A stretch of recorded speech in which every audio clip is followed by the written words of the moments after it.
In 1764, Mozart and his sister and parents came to London, and they stayed here for 15 months, making music, meeting people, and generally absorbing influences. And the fruits of those 15 months in London are captured, or at least some of the fruits are captured, on a new 2-CD set from the Mozartists in Ian Page called Music in London. And I'm absolutely thrilled to be joined by Ian to talk about the set. I think a lot of people know Mozart came to London, but they don't realise, I think, how long he was here for. No, and also just quite how much music he heard and what was going on. I was amazed. I started off researching a lot of this stuff in the British Library, and what I thought would be a couple of days sort of turned into weeks.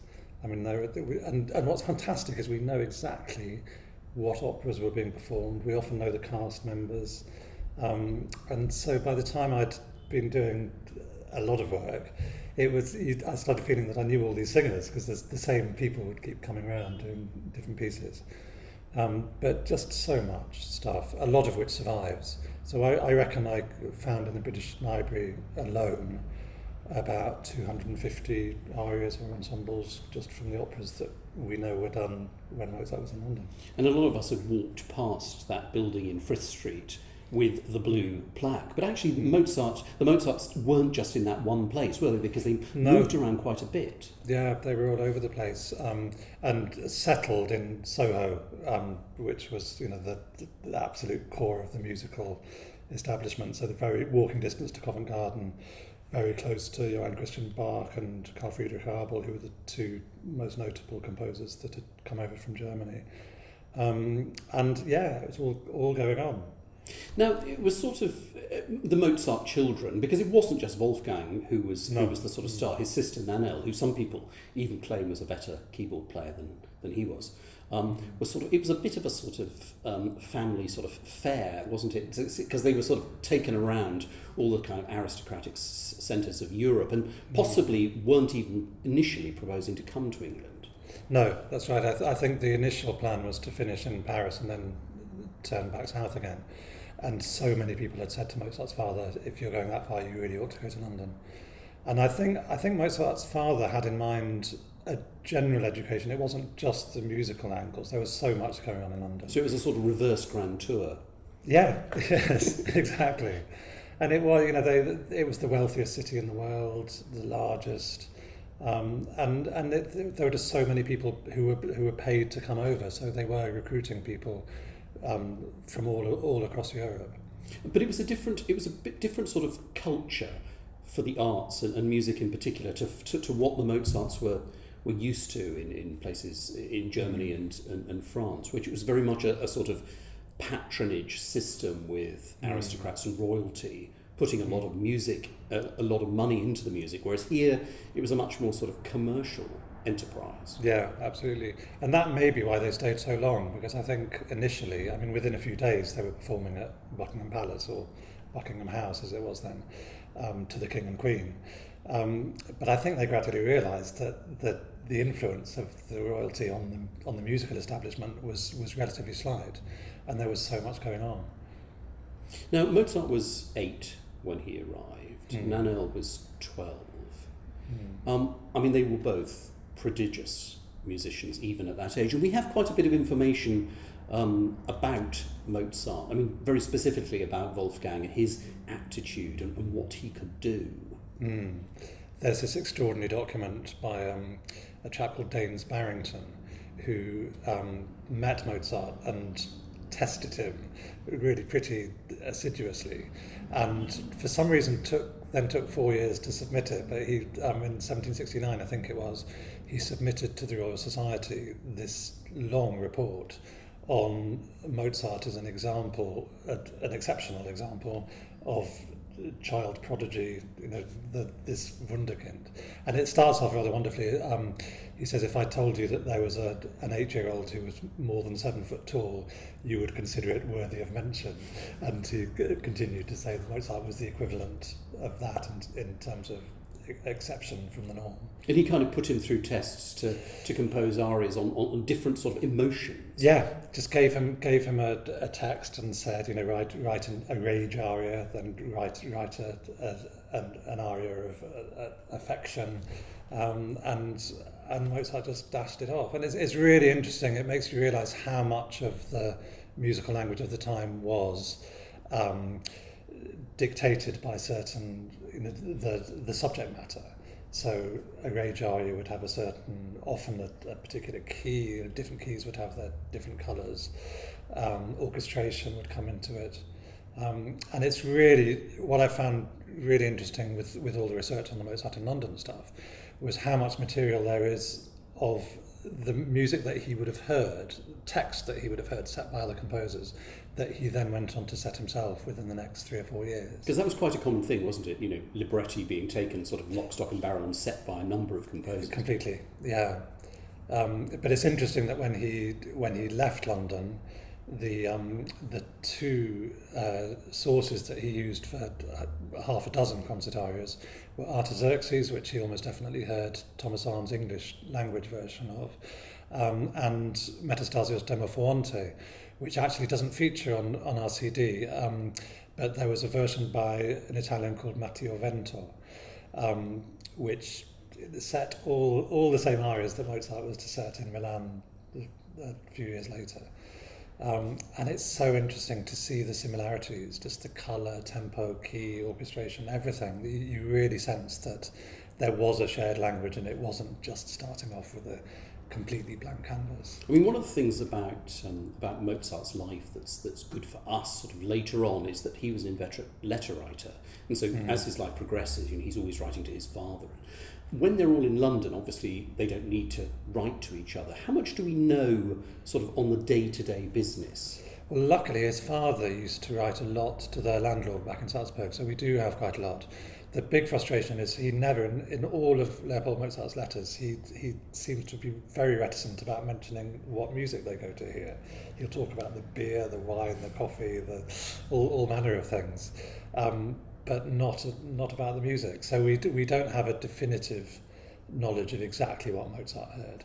But then again, the whole point was to give him an education. And if the main opera was on at the King's Theatre Haymarket and ran for a dozen performances, and Mozart was here the whole time, he surely must have heard at least one performance. Now, aged 8, he was, primarily he was being sort of hawked around as a performer. Was composition sort of, because Leopold was obviously aware of his talent, his creative talent. At this stage, so where was he compositionally? Well, I've got a theory about this. It's interesting. He'd written a handful of keyboard sonatas in Paris early in 1764 and the end of 1763, but he'd never written anything orchestral.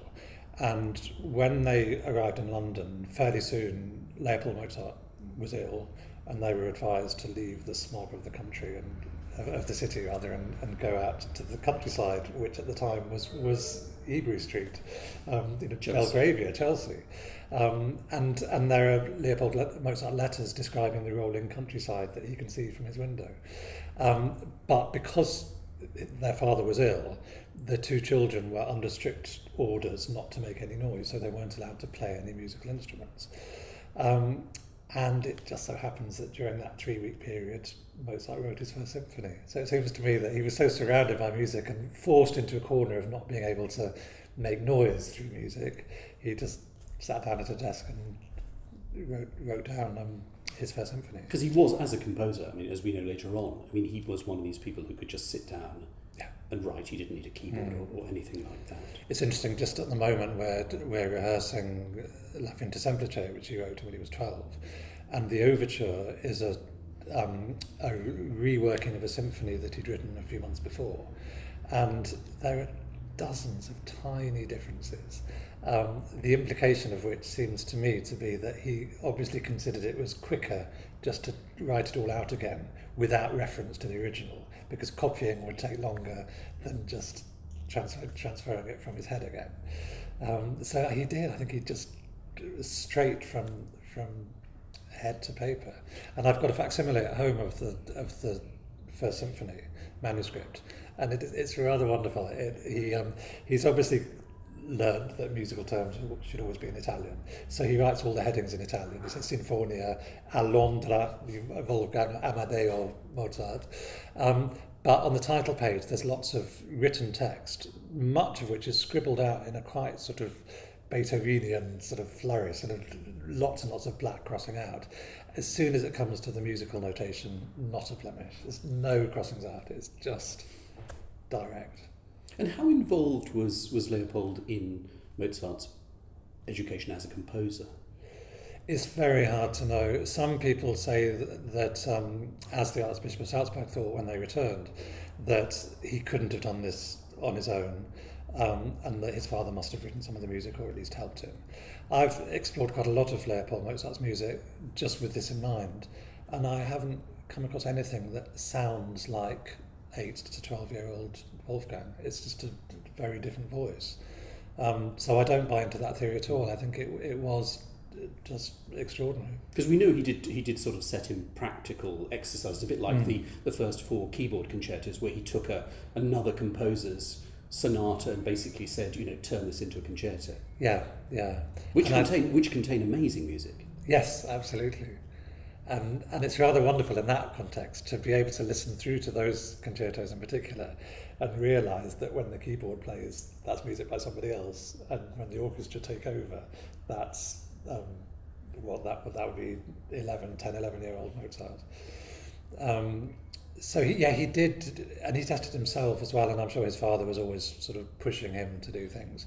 So when he was in London, the Carl Friedrich Abel had a set of 6 symphonies published in 1764, and the last one, which is a wonderful piece in E-flat major, Mozart was so taken with it that he wrote out his own fair copy, with one difference. He wanted to give himself transposition practice, so he changed the oboe parts into clarinet parts so that he'd have to transpose them. And that copy survived. So when Köchel was making his catalogue in the 1850s, everybody thought that this was an original Mozart symphony. So in fact, this is Mozart's Symphony No. 3 in the official numbering. And we now know that it was not by Mozart at all. Let's talk about it, because there are 2 key figures who'd also made the journey across to England, who were very instrumental and great influences and friends, I think, of Mozart. One was J.C. Bach, the London Bach, the English Bach, and the other was Carl Friedrich Abel. I mean, J.C. Bach at the time was the most famous of the Bach family, I think I'm right to say. Yeah.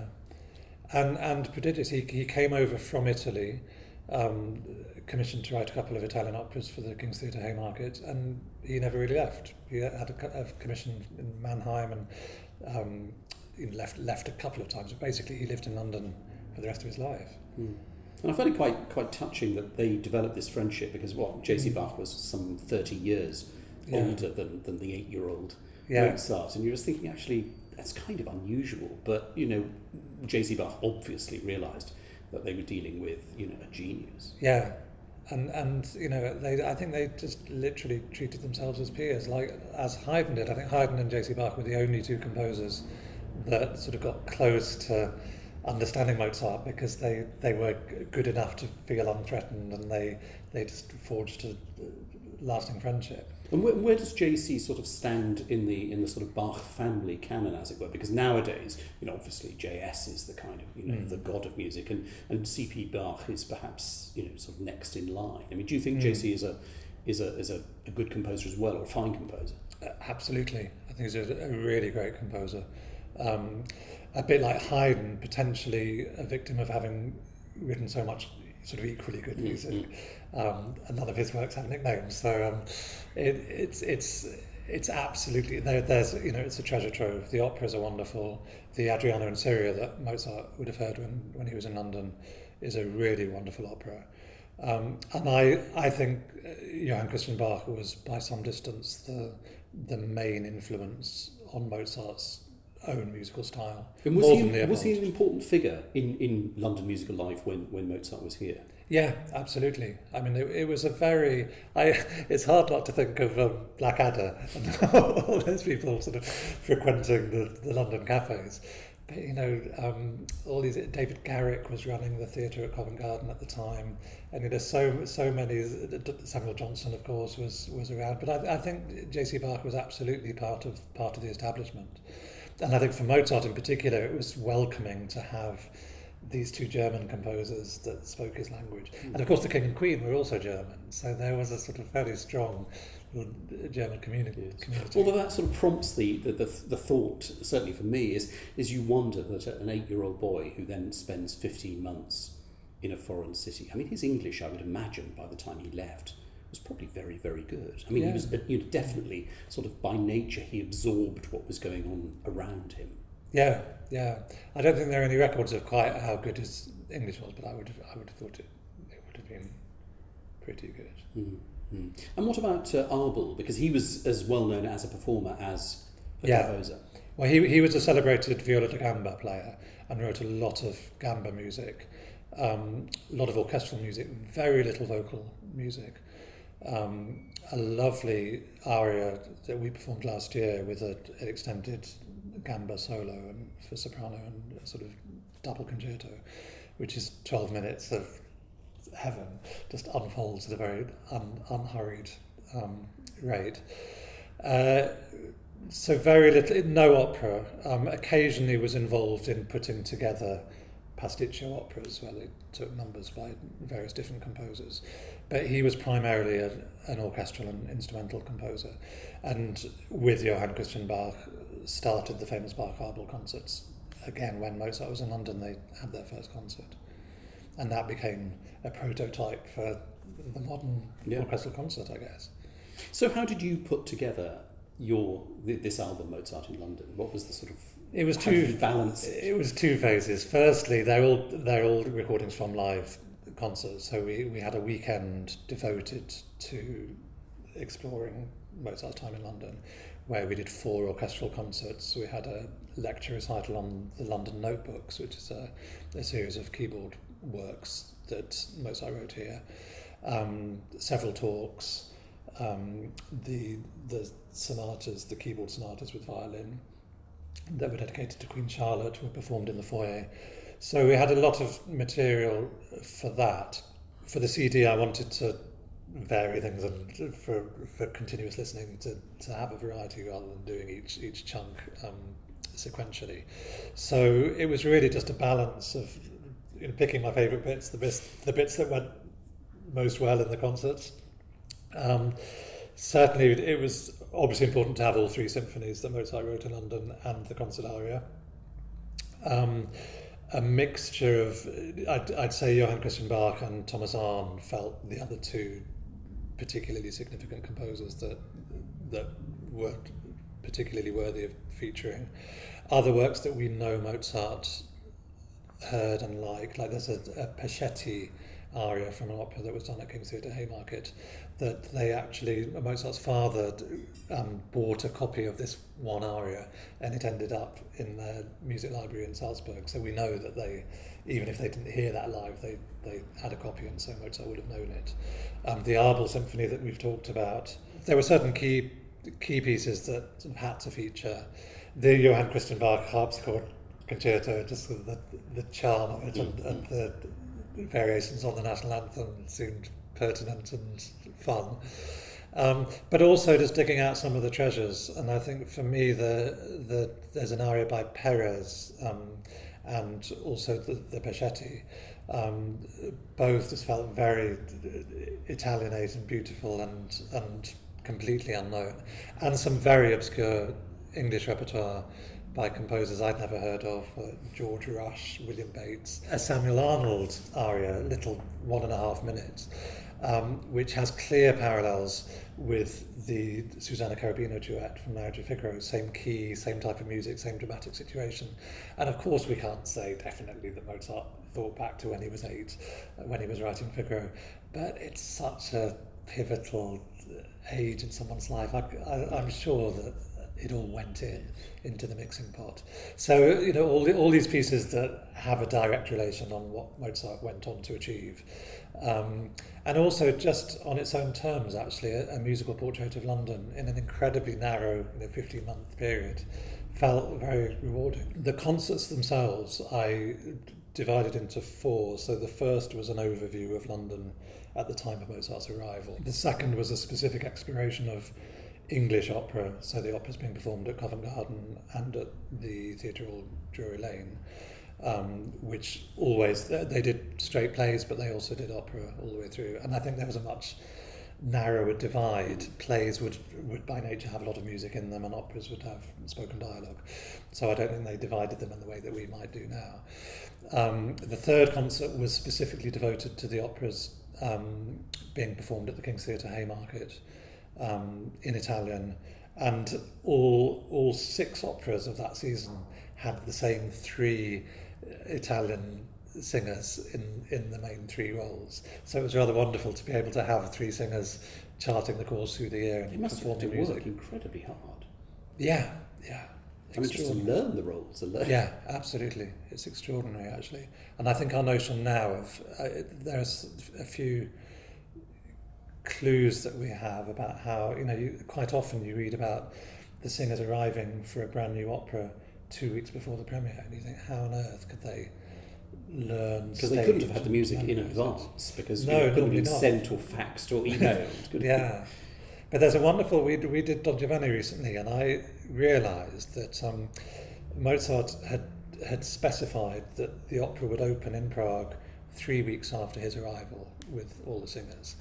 And what he hadn't taken into account was that most of the cast were part of an ongoing troupe, and they had performances 2 or 3 times a week during this 3-week rehearsal period. And I think whatever the number, I think it was 9 performance days they had during this 3 weeks.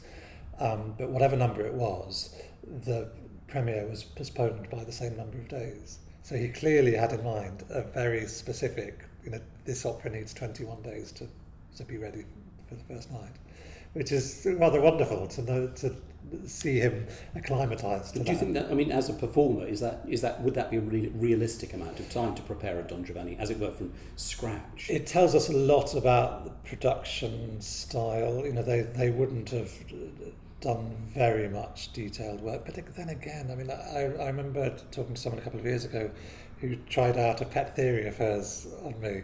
And she said, what do you think of this as an idea? She said, Mozart was the best stage director that ever lived.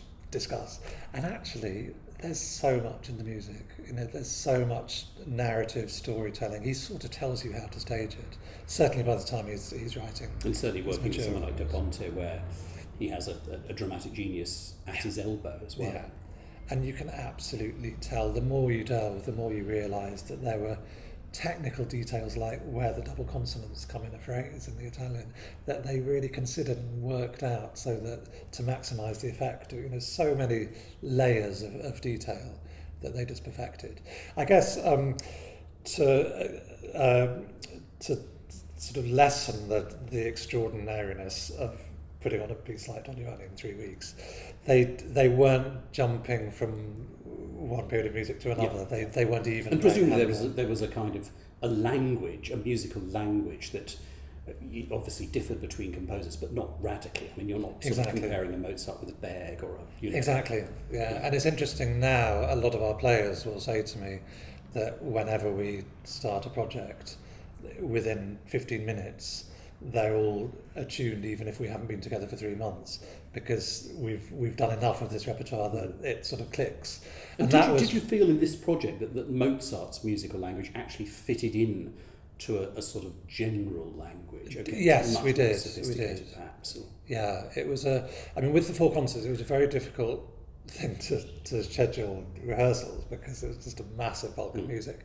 But what we found, to my surprise, was that by the time, we actually rehearsed the concerts in sort of reverse order, but by the time we'd rehearsed more than half of the music, the second half just, the second playthrough was almost ready for an audience because, it is such a shared language. So yes, we did find that Mozart was very much belonging to the rest of the music, but also with his own distinct voice already. Because it is extraordinary, really, that when one thinks back to Mozart's time, he is such a dominant figure. That, it's a long way. You have to go down an awfully long way before you sort of find, as it were, the sort of next level where a lot of composers sort of settle. Yeah. But then again, maybe it is always a question of delving deep enough. Because I have a similar sense from Mozart's death to the advent of Beethoven. There seems to be so little going on. But maybe there was lots, I don't know. That's another project for another time. But inevitably there are peaks and troughs. But I do find that there's a level throughout Mozart's lifetime, which is, I mean, obviously there are better composers and less good composers, but what we've been finding with our Mozart 250 project is that there are dozens of composers that are absolutely worth exploring on their own terms as well as in terms of their. And is there still a lot of music to be, as it were, drawn out and taken out of archives and performed once again? Ridiculously so, actually. I mean, in March we gave a performance of a Haydn cantata Applauses, which we realised about 2 weeks before the performance had never been done in this country, and it just seemed ridiculous that a 100-minute piece by one of the great composers had never been performed.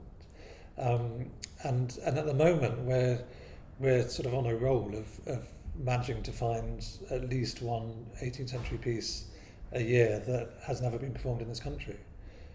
This year we found a Hasse aria that was so good and blew our socks off just to such an extent that we're probably going to do that whole opera next year. And there's an amazing amount of good music, actually. And I must say, it does make you want to kind of see if you can do some time travel and go back to 1764, because it must have been the most amazing time to be in London. Yeah, and Mozart's father is very entertaining when he writes about London.